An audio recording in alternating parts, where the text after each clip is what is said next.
I can't imagine that I'm not friends with some people in the Taliban or friends with some Al Qaeda people because I lived in Egypt during the Iraq.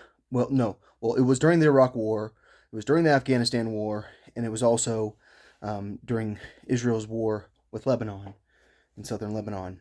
So um, I can't imagine that me with a crew cut, which is a military haircut, and me living with a military person um, didn't get at least a, especially because my professor was the head spy to Israel at one point. I can't imagine I didn't get some attention from the Taliban or from people like that are affiliated with the Taliban. And I wouldn't be surprised if someone knew about who tried to kill me when I was in Sinai or Sinai. And um, I do um, definitely believe in putting things in the past because, like, you have to understand, so many people have killed me that I really am not as butthurt about it. Or so many people have tried to kill me, not actually killed me. And this, what is this reality? Is it real? Am I actually a Taliban fighter and this is a dream? I have suddenly understood what it's like to be a normal American that does not support stupid freaking wars that make people hate us. All right. Yeah. So yeah, that was me having an out of body experience because I'm actually a Taliban fighter who is just imagining what it's like to be an American. But pretty soon I will go back to my own body. Anyways, so I can't imagine that like I don't know people that um, are kind of affiliated at least because like of the assassination attempt. And personally, I thought that that was Hezbollah that tried to kill me there, but you never really know.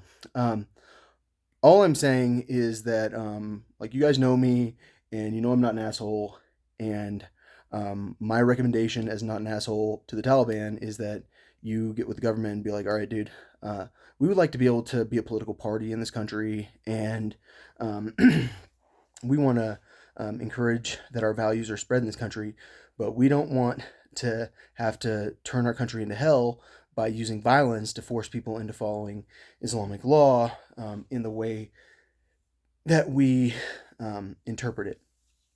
Because some people would say that Muhammad was writing for a specific time when he's talking about inheritance and cultures change, and that he believed that he was doing what's best for his people when he said that about inheritance because it was such a violence based country or a violence based society. Like you have to be able to inflict violence in order to maintain your power in that society. I'm talking about the Arab society. Wasn't he in the Hijaz? Yeah, he was in the Hijaz. Um, like back over a millennium ago. Um, that that's when Muhammad lived, and for some people they don't agree with your interpretation of Islam. And if you want to live in a society with other people, then you're going to have to allow people to have different interpretations of Islam. And that's the problem with saying our mullahs have a direct line to God. Hey God, what do I need to know? Uh, be an asshole to women. I mean, really.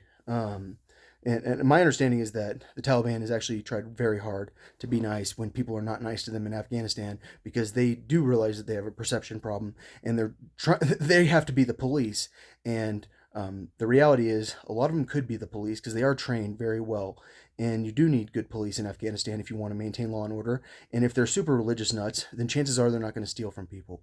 And I think that a lot of people want to have a group of people that are in charge of the police department in Afghanistan who are not going to steal from them because people want to be able to trust the police in Afghanistan. And so, um, you know, I believe in creating a compromise. I don't think that you're gonna be able to actually rule your country by gun. I think that if you want to actually rule your country, you need to rule by compromise. And if you know what Islam means, because you're a Muslim, if you don't know what Islam means, you're a really bad Muslim. It means peace.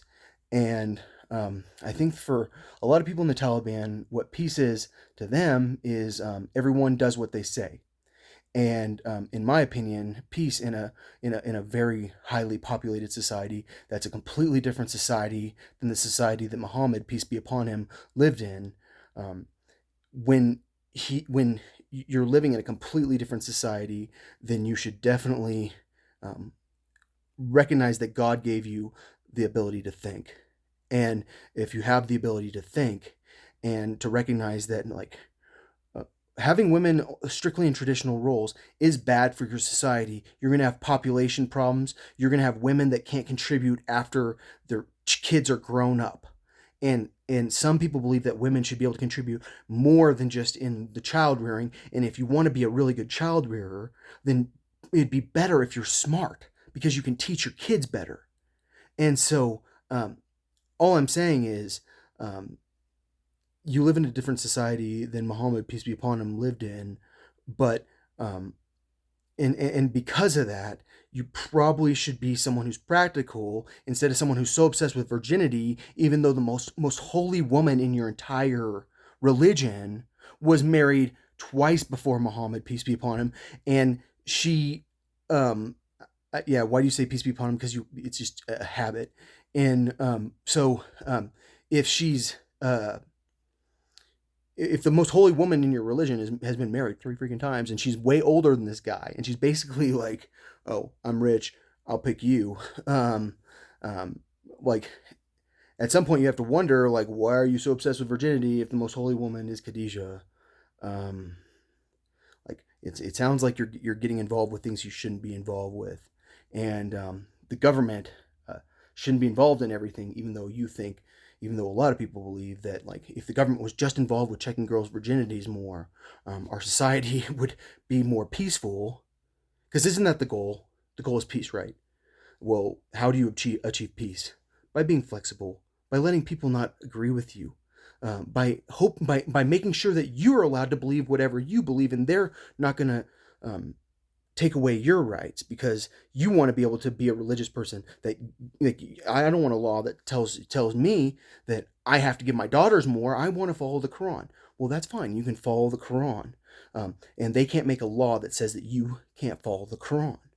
But why do you want to make sure everyone else follows it the same way you do? Like, don't you want to have flexibility in your religion? I mean, you would think you would.